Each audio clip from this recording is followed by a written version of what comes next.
Hi, this is Eric, the Parts Doctor, and today I'm going to show you how to replace the door strike on your washer.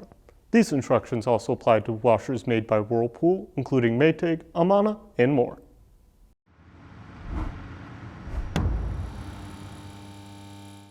If you need to purchase a new door strike for your washer, you can check our website, partsdoctor.com, where we sell parts for all major appliance brands. Here at Parts Doctor, we only sell authentic, genuine parts sourced directly from the manufacturer.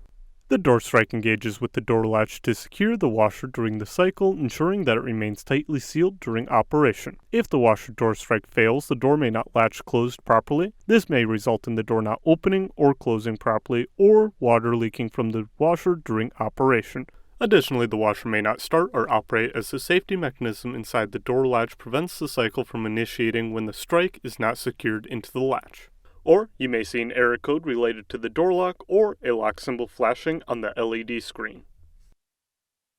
To start, open the washer's door. The door strike is located here on the door. Using a T15 Torx bit, remove these two screws securing it to the door. Then, use a flathead screwdriver to gently pry down on the top of the door strike to free it from the door and rotate it out to remove it. If you need to purchase a new door strike, you can check out our website, partsdoctor.com. We'll leave a link in the description below. You will make sure that you are searching with the model number from the tag on your washer to make sure you get the correct part. To install, align the straight tab of the strike to the bottom slot on the door, then push the top curved section into place.